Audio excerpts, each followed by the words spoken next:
복되고 거룩한 성의를 허락하신 하나님 말씀 함께 받겠습니다. 허락하신 계시의 말씀은 구약성경 출애굽기 2장 1절로 10절까지의 말씀입니다.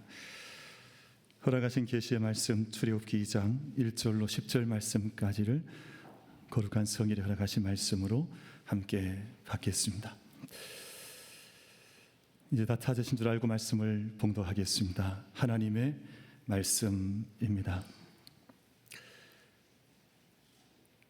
레위 가족 중 한 사람이 가서 레위 여자에게 장가들어 그 여자가 임신하여 아들을 낳으니 그가 잘생긴 것을 보고 석 달 동안 그를 숨겼으나 더 숨길 수 없게 되매 그를 위하여 갈대의 상자를 가져다가 역청과 나무진을 칠하고 아기를 거기 담아 나일 강가 갈대 사이에 두고 그의 누이가 어떻게 되는지를 알려고 멀리 섰더니 바로의 딸이 목욕하러 나일 강으로 내려오고 시녀들은 나일 강가를 거닐 때에 그가 갈대 사이에 상자를 보고 시녀를 보내어 가져다가 열고 그 아기를 보니 아기가 우는지라 그가 그를 불쌍히 여겨 이르되 이는 히브리 사람의 아기로다. 그의 누이가 바로의 딸에게 이르되 내가 가서 당신을 위하여 히브리 여인 중에서 유모를 불러다가 이 아기에게 젖을 먹이게 하리이까. 바로의 딸이 그에게 이르되 가라 하매 그 소녀가 가서 그 아기의 어머니를 불러오니 바로의 딸이 그에게 이르되 이 아기를 데려다가 나를 위하여 젖을 먹이라. 내가 그 삭슬 주리라. 여인이 아기를 데려다가 젖을 먹이더니 그 아기가 자라매 바로의 딸에게로 데려가니 그가 그의 아들이 되니라. 그가 그의 이름을 모세라 하여 이르되 이는 내가 그를 물에서 건져내었음이라 하였더라. 아멘. 우리 귀한 찬양 감사드리고요, 귀한 성일의 주의 전에 올라오신 모든 식구들 주님의 이름으로 환영합니다. 오늘 날씨가 몇 번 바뀌는 것 같아요. 아침에 눈을 떴더니 하늘이 조금 푸른 하늘이 보이더니 또 푸르러 졌구나 해서 제가 교회 올라오려고 나서는데 비가 오고 있더라고요. 그래서 다시 급히 올라가서 우산을 쓰고 다시 내려왔는데 조금 전 2부 예배 올라올 때 보니까 햇볕이 또 쨍쨍 나서 지금 우리 한국이 동남아가 되어가는 것 같습니다. 그러나 제가 주님 앞에 함께 엎드린 이 시간 우리가 하나님께만 또 집중하고 또 하나님 말씀 앞에 함께 서길 바라는데 우리 자에 계신 분들과 함께 서로 믿음의 문안 함께 나누겠습니다. 오늘 문안 나눌 때 그렇게 나누겠습니다. 그냥 인사하지 마시고요, 눈을 가리면서 인사하겠습니다. 눈이 부셔서 쳐다보질 못하겠습니다. 서로 인사 한번 하겠습니다. 눈이 부셔서 쳐다보질 못하겠습니다.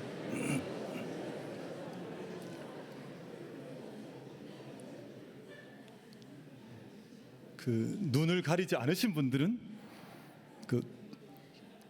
빛나지 않은 분이 옆에 계셔서 그러십니다. 주님 앞에 우리의 영혼과 우리의 예배 자리가 주님 앞에 밝은 빛으로 충만한 자리가 될 수 있게 되기를 주님의 이름으로 축복합니다. 일상에서 우리가 지켜야 할 선이라는 것이 있습니다.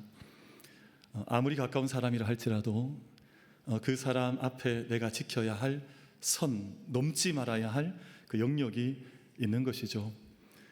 심지어 부부라고 할지라도 그 부부라고 해서 이렇게 선을 막 이렇게 들어갈 수는 없거든요.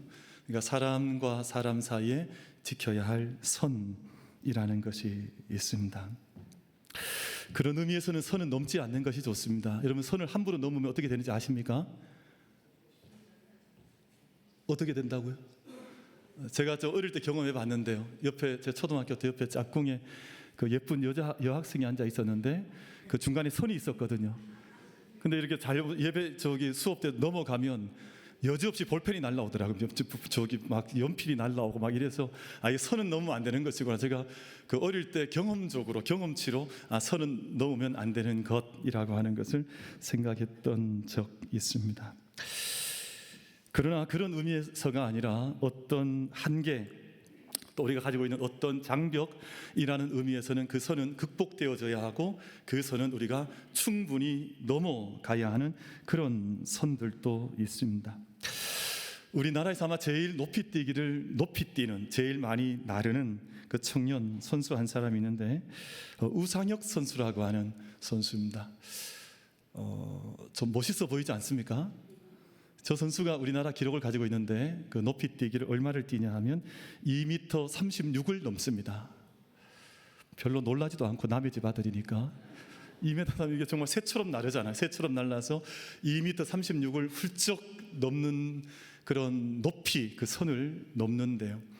이 청년이 이제 늘 긍정적이에요. 그래서 때로는 실패하고 내가 넘지 못해도 다시금 또 자기 자신에게 힘을 주면서 다시금 선을 넘는, 그래서 이제 아마 일주일 정도 남은 것 같은데 런던 올림픽에서 2m 36 내가 세웠던 이 선을 내가 다시금 넘으리라 하는 마음으로 이제 아마 경기에 출전을 이제 하게 되는 것 같습니다. 근데 지금 저 청년이 2m 36을 넘었지만 사실은 처음부터 2m 36을 훌쩍 쉽게 넘었던 것은 아니고요.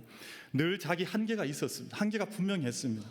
자기가 넘을 수 없는 선이 분명하게 있는데 그걸 극복하기 위해서 늘 다시금 자기에게 힘을 쏟아 부으면서 그 장벽 한계를 뛰어넘었었는데요. 그럼 이 선수가 8살 때 아주 어린 나이에 교통사고를 당해서 지금 오른발과 왼발의 크기가 다르다 그래요. 그러니까 지금 운동 육상 선수가 오른발이 왼발보다 15mm가 작으면 밸런스가 맞지 않을 거 아니에요. 근데 이것을 이 선수가 극복하면서 매번 시합에 났을 때마다 이 선을 다시금 넘어가는 그 일을 지금까지 감당을 했다 그래요. 이 선수가 가진 한계가 또 하나 있는데 키가 작습니다. 키가 1m 88밖에 되질 않아요. 왜냐하면 이 높이뛰기 선수들이 보통 키가 193이 평균 이제 키라고 하는데 그에 비하면 188은 작으니까 국제 대회에 나가도 국제 선수들보다 훨씬 키가 좀 미치지 못하는 거예요. 그런데 자기의 발의 밸런스의 문제나 자기 신체적인 결함을 딛고 경기에 나설 때마다 힘써서 자기가 가지고 있는 이 한계를 넘어서기 위해서 몸을 던지는 그 모습을 이제 이런 선수들을 통해서 우리가 바라볼 때가 있습니다. 또 다른 선을 넘는 사람들이 있는데요. 바로 탈북자들입니다. 그럼 지금 여러분 잠시 보게 되는 저 사진은 2002년 5월 중국 선양이라고 하는 곳에 중일본 총영사관의 대문을 넘어서기 위해서 한 가족이 뛰어들고 있는 장면이거든요. 근데 저 때 5명의 가족이 함께 뛰어들었는데 아버지와 삼촌은 먼저 진입하는데 선을 넘는 데 성공을 했습니다. 근데 할머니와 어머니와 당시에 3살 된 아기가 그 선을 넘지 못한 거예요. 선을 넘긴 넘었지만 다시금 공 안에서 끌려 나오는 장면이 바로 저 장면이거든요. 여러분 그 선을 넘어서면 거기에는 자유가 있고 생명이 있지만 지금 저 선으로 끌려 나오면 지금 어디로 끌려갈지 저들의 생명이 보장받을 수 없는 그 선을 넘기 위한 절규와 몸부림이 던져졌던 자리가 바로 저 자리였었거든요. 참 감사하게도 저렇게 끌려 나가긴 했지만 얼마 뒤에 한국으로 오게 되어서 아마 저 가족들은 경남 마산 쪽에 아마 한 일가족이 살고 계신 것으로 제가 그 소식을 들어본 적이 있습니다. 사랑하는 우리 모든 예배자 여러분, 우리 기독교 신앙, 우리 믿음의 자리에 함께 올라와 있고 함께 예배의 자리에 나아가고 있는데 우리 기독교는 초월의 종교라고 하는 이름을 가지고 있습니다. 이게 뭐냐면 초월이라고 하는 말은 뛰어넘을 초에 넘을 월자거든요. 우리 넘어간다는 뜻입니다. 유월이라는 이름도 넘을 유자에 넘을 월자를 씁니다만 초월과 유월이라는 말은 우리의 믿음은 기본적으로 넘어가는 신앙이든, 그래서 우리가 나라를 넘어가고 오늘 우리 장로님 기도해 주신 것처럼 지금 우리 키르기스탄을 가는 것도 나라와 민족을 넘어서 그 땅에 가겠다는 것 아니에요? 복음은 그 모든 민족에까지 넘어간다는 뜻 아닙니까? 그 때로는 문화를 넘어가기도 하고 나라를 넘어가기도 하고 문화와 모든 민족의 모든 것들을 넘어가서 때로는 우리 개인적인 한계를 넘어서기도 하면서 하나님의 뜻을 함께 추구하고 이루어가는 것이 우리 기독교 신앙의 믿음의 자리일 것입니다. 그래서 우리 믿음이라고 하는 것은 초월 또는 유월이라고 하는 넘어간다고 하는 초월성을 우리 믿음의 자리에 담고 있는 것이 우리 기독교 신앙의 모습이기도 합니다. 그럼 세상에 많은 것들이 다 좋아 보여도 반드시 넘어서야 할 세상의 질서가 있습니다. 참 좋아 보이는데, 이거 인간의 눈으로 볼 때는 아무런 문제도 없어 보이지만 그런 지점이라 할지라도 반드시 우리가 넘어가야 할 믿음의 자리들이 우리 삶 가운데 있더라 하는 것입니다.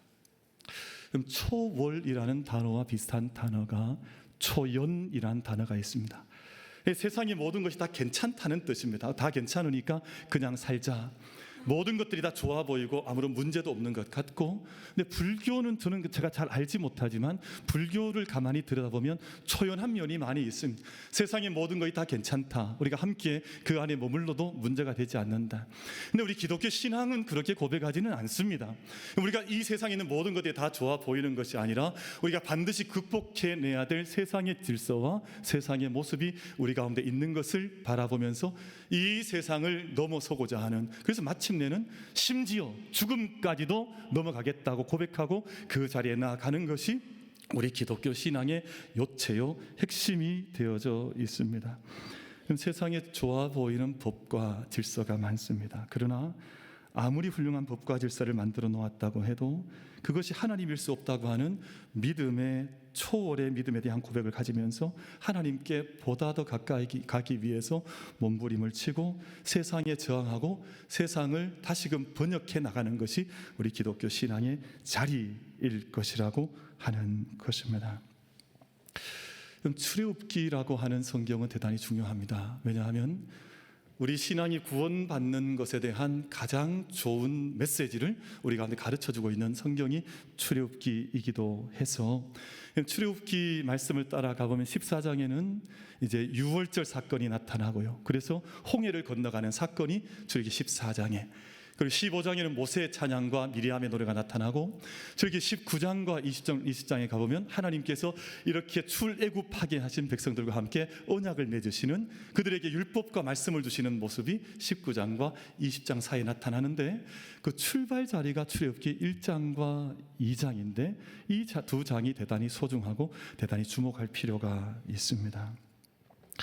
출애굽기 1장과 2장에는 현세 문화를 대표하는 이집트 문화가 잘 표현이 되어져 있는데, 죽음의 문화 그리고 폭력의 문화가 잘 표현이 되어져 그림 언어로 그려지듯 출애굽기 1장 말씀 속에 기록이 되어져 있는데, 근데 그 말씀 속에 이것을 이제 내가 따라가려고 하는 것이 아니라 이것을 넘어서려고 하는 여인들의 이야기가 출애굽기 1장과 2장에 기록이 되어져 있습니다. 그래서 이집트의 모든 세상적인 문화, 바로의 공포의 정치에 저항해 나갔던 여인들이 이제 1장에도 2장에도 기록이 되어지는데, 우리 2부 예배 때도 한번 여쭤보려고 그래요. 1부 예배 때 여쭤보니까 이렇게 약간 답이 희미한 것 같기도 하던데, 그럼 1장에 나타나는 두 여인이 있거든요. 출애굽기 1장에 있는 두 여인의 이름이 있는데, 우리 2부 예배 참석자들 혹시 그 이름을 기억하고 계십니까? 1부도 똑같이 이랬습니다.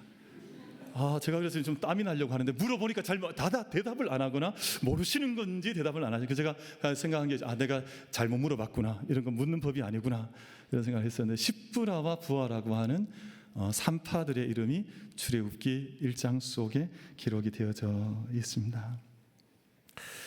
두 히브리 산파가 애굽의 공포와 위협의 사선을 넘어서 하나님의 뜻에 순복을 하는데요. 그럼 세상 질서와 세상 법은 아이가 태어나면, 남자아이가, 사내아이가 태어나면 저 나일강에 갖다 버리라는 겁니다. 아이를 죽이라는 겁니다. 이게 당시의 세상의 법이었었고 세상의 질서였습니다. 그런데 이 두 여인이 이 질서를 따르지 않아요. 이 선이 있는데 자기들에게 주어졌던 선을 자기들의 따라야 할 선으로 여기지 않고 이 선을 넘어서는 일에 자기들이 발서서 나섰던 여인이 십브라와 부하라고 하는 두 산파의 이름이 출애굽기 1장 속에 기록이 되어져 있거든요. 출애굽기 1장 17절 말씀을 잠시 보려고 하는데, 1장 17절 이렇게 기록이 되어져 있습니다. 두 여인은 파라오의 명을 따르지 않고 하나님을 두려워하는 마음으로 아이들을 살리는 일을 이어나갔다. 이 말씀이 출애굽기 1장 17절 말씀 속에 기록이 되어지는데, 세상 질서, 세상 선을 따르지 않았다는 말입니다.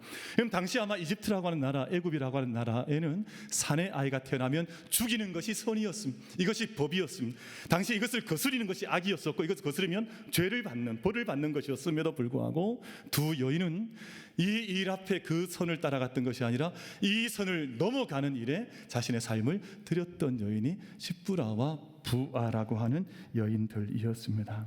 그 중심에 보면 하나님을 경외하는 마음, 하나님을 두려워하는 마음, 하나님에 대한 인식이 두 여인의 삶을 결정했다 하는 것 저희가 알 수가 있습니다. 오늘 2장 이제 출애굽기 2장으로 넘어가는데 여러분, 이 말씀 속에 또 다른 하나님 백성들이 등장을 합니다. 바로 모세의 어머니였던 요게벳이라고 하는 어머니가 등장을 하는데, 요게벳이 이제 아기를 낳았습니다. 레위 남자와 결혼을 해서 이제 아기를 낳았는데, 이때 아기를 남자아이를 낳으면 다 나일강에 던져 넣어야 되니까 수많은 아마 어머니들이 이 세상 질서를 넘어서지 못한 채 그 남사 사내 아이들을 나일강에 던져 넣었을 것이라고요. 근데 이 요게벳이라고 하는 어머니는 그렇게 하질 못했습니다. 아기가 태어났는데 석 달 동안 이 아이가 태어난 것을 숨기면서 이 아기를 몰래 키워나가는 그 일을 요게벳 모세 어머니가 감당을 했으니까 얼마나 힘들고 고단했을까 하는 생각을 한번 해보게 돼요. 요즘처럼 이제 아이가 태어나면 무슨 산후조리원 이런 데 가서 키울 수 있는 것도 아니고, 지금 요게벳의 신부는 노예잖아요. 그러니까 노예가 국법을 어기면서 아기를 키워나가야 되니까 석 달 동안 숨겨서 아이를 양육하는 것이 얼마나 위험하고 고단했겠냐 하는 생각을 가져보는 것이잖아요. 그런데 그럼에도 불구하고 석 달 동안 요게벳이 그 아이를 키웠다, 본문 말씀에서 가르쳐 주는데요. 근데 가만히 생각해보면 혼자 키우지 못했을 것 같아요. 누군가가 곁에서 아마 돕지 않았을까. 왜냐하면 노예 신분인데 일을 해야 될 것 아니에요. 지금 어딘가 부르면 나가서 노동을 해야 될 것 아니에요. 그런데 이 갓 태어난 핏덩어리를 누가 받아서 누가 얼러주며 먹이며 재우며 이 아이를 누가 돌봐주었을까. 그럼 사진 한 장을 좀 보여드리려고 하는데, 박수근 화백의 아이 업은 소녀와 아이들이라고 하는, 저 사진이 저 그림이 좀 정다운 작품인 것 같은데요. 아이 업은 소녀와 아이들, 세 아이가 놀고 있는데, 지금 제가 보는 오른편에 있는 조금 키 큰 아마 여자 소녀가 새카만 점 하나를 안고 있어요. 뭘 업고 있는 겁니까? 아마도 동생일 거라고요. 그러니까 지금 아마 소녀들이 놀고 있는데 누나가 자기 아마 막둥이든지 뭐 동생이를 하나 업고 놀고 있는 장면을 박수근 화백이 작품으로 아기 업은 소녀와 아이들이라는 작품으로 남겨놓았습니다. 또 다른 사진 한 장을 좀 보여드리고 싶은데, 최민식이라고 하는 작가의 동생을 가로로 업은 소녀, 이 제목은 제가 붙인 겁니다. 저 사진의 제목은 따로 있지는 않고요. 가만히 제가 설명을 좀 붙여놓았는데, 1958년 부산 사하구 하단동이라고 하는 곳에서 찍힌 사진입니다. 그러니까 옛날에는 아이를 바로 안 업었던 거 봐요.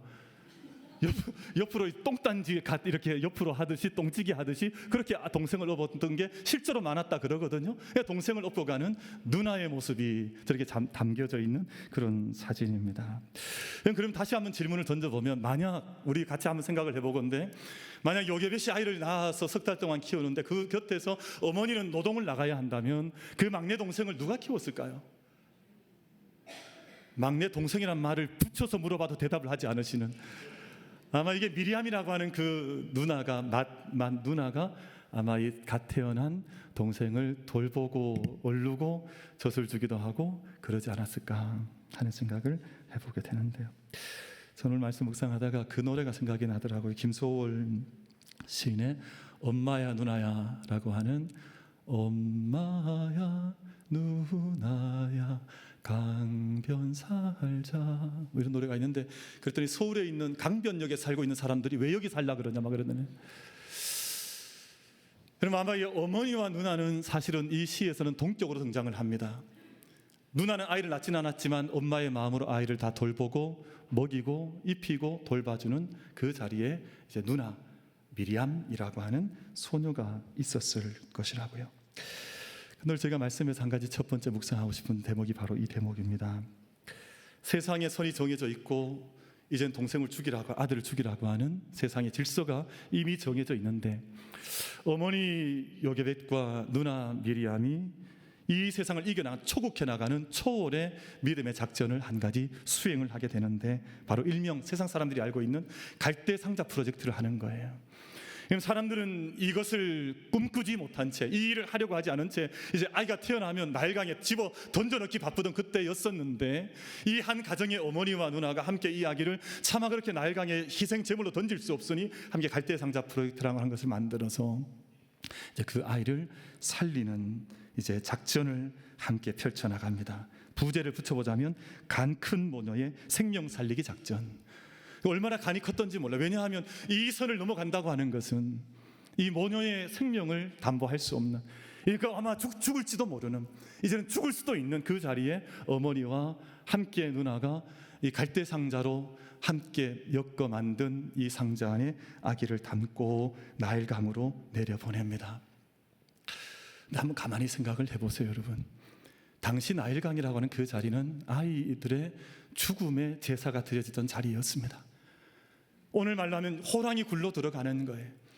이 세상에서 도망가기 바쁜 이 시대 속에 세상을 도망해서 멀리 도망가는 것이 아니라 지금 아이들이 던져지고 있는 그 자리에 갈대 상자를 하나 엮어 준비해서 그곳에서 아이를 담고 가는데, 오늘 말씀을 가만히 보면 그냥 갈대 상자가 아니었습니다. 오늘 말씀을 보면 역청과 나무진을 바른 갈대 상자를 준비해서 아이를 그 가운데 담았다. 그럼 역청과 나무진은 왜 바르는 겁니까? 세상 물결이 그 안에 들어가지 아니하도록, 이것이 비록 나일강에 던져지긴 하지만 그 나일강 가운데에서 구원의 방주 역할을 할 수 있도록 그것에 나무진과 역청을 발라서 거기에서 아이를 떠나보내고 있는 것 아닐까요? 사랑하는 성도 여러분, 요즘도 아이가 태어나면 가끔씩 들려지는 소식이 있는데 아이를 버린다는 소식이 가끔씩 들립니다.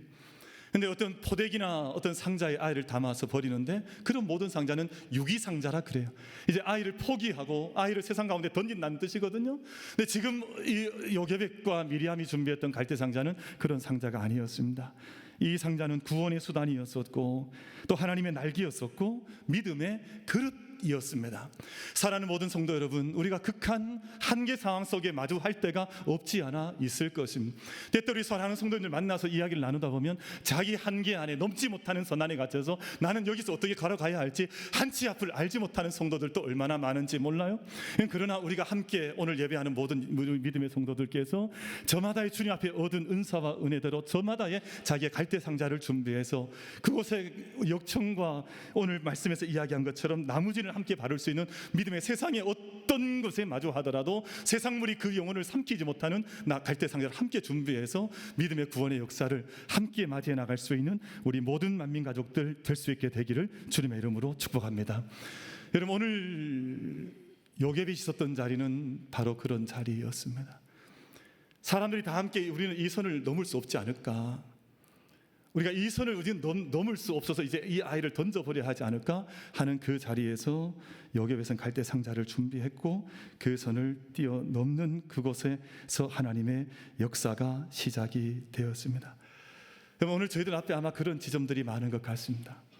교회도 마찬가지고요, 나라 민족도 마찬가지고요. 요즘 이루어지고 있는 일들을 보면 이게 한계 아닐까, 여기서 우리가 한 걸음 더 나아가는 것이 정말 가능할까, 우리가 정말 여기서 한 번 더 믿음의 발걸음들을 떼는 것이 정말 가능할 것일까 하는 생각을 하게 하는 지점이 얼마나 많은지 모릅니다. 여러분, 정말 그렇지 않아요? 여러분, 지금 외적으로 보여주고 있는 정치적인 그림들이나 또는 외교적인 그림들이나 세계 열강들이 움직이는 그림들이나 혹은 우리 교회 안에 있는 그림들이나 개인이 맞이하고 있는 그림들을 보면 나는 이 선을 넘을 수 없는 것처럼 보이는 경우들이 많습니다. 그러나 오늘 제가 이 말씀을 함께 받는 믿음의 사람들, 예배자들로 함께 말씀을 받으면서 요게벳과 미리암이 갈대 상자 준비해서 나무진과 역청으로 그 갈대 상자 준비해서 그 죽음의 강가에 나아가서 구원의 방주로 지금 작은 이 갈대 상자를 띄워 보내는 것처럼 우리 구원의 모든 생명의 은총의 자리가 다른 사람들이 다 포기하라 그래도, 당신은 모든 한계가 있기 때문에 넘어갈 수 없다고 우리 가운데 그만 내려오라 그래도 나는 아니라고, 나는 한 걸음 더 나아가는 그 믿음의 발걸음을 함께 내디딜 수 있는 우리 모든 만민 예배자들 다 되어지시기를 주님의 이름으로 축복합니다. 그럼 예수님의 십자가를 한번 생각해 보세요.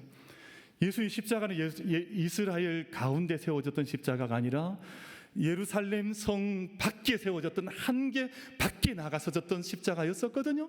근데 그 십자가를 통해서 하나님께서 생명을 보여주시고 이 생명을 사랑하 구원해 주시는 역사를 일으켰던 것은 그 성문 밖 십자가에서부터, 선 밖으로부터 하나님의 생명 역사가 시작되었다는 것을 믿음 가운데 고백하면서 우리 모든 믿음의 한계를 함께 극복해 넘어 나갈 수 있는 우리 모든 복된 예배자들 다 될 수 있게 되기를 주님의 이름으로 축복합니다. 오늘 저희가 한 가지 이제 주목하고 싶은 대목이 있습니다. 여러분, 아마 갈대 상자가 나일강에서 이리저리 떠내려 가려고 할 때 한 가녀린 소녀가 갈대숲 사이에서 갈대 상자를 주목하고 있는 거예요. 오늘 저희가 읽었던 말씀 가운데 보면 4절 말씀 속에 그의 누이가 어떻게 되는지를 알려고 멀리 섰더니 라는 말씀이 기록이 되어져 있습니다. 여러분, 가녀린 한 소녀가 그 누이가 미리암이죠. 이름이 미리암입니다. 미리암이 그 갈대 상자를 갈대숲 사이에서 주목하여 보고 있었다고 했습니다. 그럼 저는 이 대목이 마음속에 얼마나 큰 감동이 왔는지 몰라요. 왜냐하면 나일강에 그냥 동생 든 상자를 집어 던지고 뒤돌아섰던 것이 아니라 지금 저 강에 떠내려가고 있는 갈대 상자를 마지막까지 따라가면서 내가 저 갈대 상자를 책임지리라. 나는 이 갈대 상자에서 어떤 일이 일어나든 그것을 직접 보리라 하는 그 마음이 아마 이 누이 미리암 가운데 있었던 것 같습니다. 아마 저희가 이 말씀을 좀 더 상상력을 발휘해서 생각을 해보면 요게벳과 미리암이 아마 뭔가를 알고 있었을지도 모르겠어요. 그래서 아마 이맘때가 되면 애굽의 이제 왕족의 그 공주들과 귀족의 여인들이 나와서 이제 목욕 마실 나가는, 아마 그것을 이 두 여인이 미리 알고 있었을지도 모릅니다. 그럼 저는 이게 알고 있었다고 확신을 하는데요. 왜냐하면 이유가 있습니다. 여러분, 혹시 어떻게 알고 있었을 것 같습니까?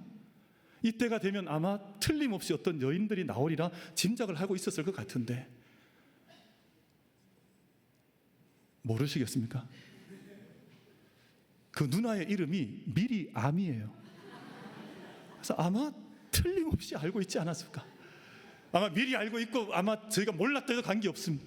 근데 그 갈대 상자 떠내려가고 있는 거 지켜보고 있는 그 모습을 보고 있으면 아마 뭔가 이 소녀의 마음속에, 가녀린 누나의 마음속에 나는 이 동생을 나는 버려두지 않는다고 하는 그 마음이 있었을 것 같아요.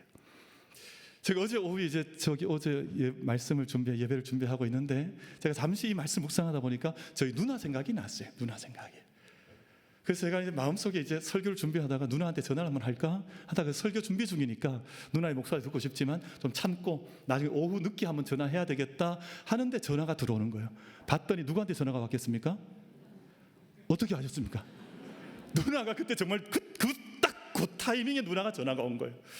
너무너무 신기한 거죠. 제가 언젠가 설교 때 말씀드린 적이 있습니다만 제가 아무리 멀리 가 있어도 제가 뭔가 좀 고민스러울 때 어머니 살아계실 때 늘 전화가 왔던 것처럼 어제 마침 그 순간 누나가 전화가 와서 이제 한동안 또 이런저런 안부를 주고 받았는데 저희 누나도 이제 개척교회 사모이니까 아마 기도의 자리에 나가다가 아마 토요일 맞이하면서 아마 이제 동생에게 전화를 하고 싶은 마음이 있었던 것 같은데 저는 저희 누나가 저를 바라봤던, 어릴 때 저를 지켜줬던 그 장면이 참 제 마음속에 오래 남아 있습니다. 제가 참 어릴 때 왜 아팠는지 모르지만 너무너무 열도 많이 나고 고통스럽고 힘들 때 제가 많이 힘들었습니다. 제가 보니까 힘들 것 같지 않게 생겼습니까? 저도 몸이 아플 때가 있거든. 그런데 그때 저희 누나가 저보다 4살 위인데 이렇게 저를 위해서 안고 기도해줬던 기억이 저한테 남아있는데 평생 기억이 사라지질 않아요. 근데 지금 미리암이라고 하는 이 누나가 나일 강가에서 그렇게 동생 갈대 상자를 바라보지 않았을까? 하나님의 구원 사건이 일어난 것은 그저 일어난 것이 아니라 이런 믿음의 사람들의, 오늘 저희가 교동문 했습니다만 누가 하나님께 쓰임 받을 것인가? 미리암이 그런 자리에 나아가게 되는데 이 지점이 오늘 본문 말씀 속에서 대단히 중요한 지점이다. 여러분, 지금 우리가 이루어지고 있는 이 모든 일들을 그냥 스쳐 지나가듯 보고 있는 것이 아니라 내가 주목하여서 하나님께서 이 일을 어떻게 이루실까를 내가 뚫어지게 믿음의 현장의 역사에 증인되겠다고 하는 마음으로 눈을 열고 바라보던 그 자리, 오늘 저희가 오늘 예배를 올려드리고 있는데 이 시간 축복하고 싶은 것은 우리 모든 예배자들, 우리 한 분 한 분이 영적인 영안이 함께 열려져 하나님께서 바라보게 하시는 그 믿음의 자리, 구원이 반드시 필요한 그 자리를 내가 놓치지 않고 바라보면서 하나님의 생명의 자리를 함께 올려드릴 수 있는, 그곳에 한계가 있다 할지라도 우리 안에 내가 생각할 수 없는 여러 가지 장벽이 그 앞에 나를 둘러진치고 나를 포기하게 한다 할지라도 나는 포기하지 않고 그 자리에 함께 올라가 믿음의 눈으로 증인될 수 있는 우리 모든 예배자들 다 될 수 있게 되기를 주님의 이름으로 축복합니다. 그런데 오늘 말씀 속에 정말 중요한 또 하나의 명장면이 있습니다. 여러분, 저희가 1절부터 10절 말씀까지 읽으셨는데 만약 명장면 한 장면을 선택하라 그러면 여러분 어떤 장면을 선택을 하시겠습니까? 이제 갈대 상자를 떠내려 보내는 그 장면이겠습니까? 어떤 장면이겠습니까? 정말 명장면이 하나가 있는데 이 한 장면이 이스라엘의 운명과 미래를 바꿔놓았던 한 중요한 지점이 있습니다. 지난주 이제 트럼프 이제 후보자의 이제 연설 자리에 총알이 이렇게 지나가는 아마 그 장면 뒤에 성조기가 있는 아마 그 장면이 아마 많은 사람들에게 이제 오랫동안 기억에 남지 않을까요? 근데 오늘 말씀 속에서 그런 한 장면을 뽑으라고 한다면 미리암이 애굽의 바로의 공주를 향해서 달려나가는 장면, 이 장면이 아마 옛날에 사진에 남아 있다면 이 사진이 퓰리처상을 받아야 되지 않을까 하는 생각을 해봐요. 왜냐하면 이 장면이 정말 중요한 장면이거든요. 만약 이때 이렇게 달려가지 않았다면 출애굽기 역사는 아마 없었을 겁니다. 그래서 당시에는 카메라가 있었을까요? 없었을까요? 없죠. 그 사진이 남아 있지 않습니다. 그러나 위대한 그림 한 장이 남아 있습니다. 그림을 좀 보여드리려고 그러는데, 오라치오 젠틀레스키라고 하는 사람이 1630년대 그렸던 그림인데요. 그럼 저 작품의 제목이 뭐냐 하면 모세의 발견. 모세가 발견되는 장면입니다. 아마 저 지점에 모세가 발견되지 않았으면 출애굽기는 있을 수가 없죠. 그런데 하나님의 섭리, 하나님의 선하신 역사하심 가운데서 모세가 발견되어지는데, 저 가운데 있는 저기 황금색 옷을 입은 여인이 바로의 이제 공주인데, 한 손이 아기를 모세를 가리키고 있습니다. 근데 얼굴은 누구를 가리키고 있냐 하면 미리암을 가리키고 있습니다. 지금 이 아이는 반드시 히브리 아이라고 말을 할 때 그 순간을 놓치지 않고 포착을 해서 그 공주에게 달려가서 내가 유모를 구해오겠습니다.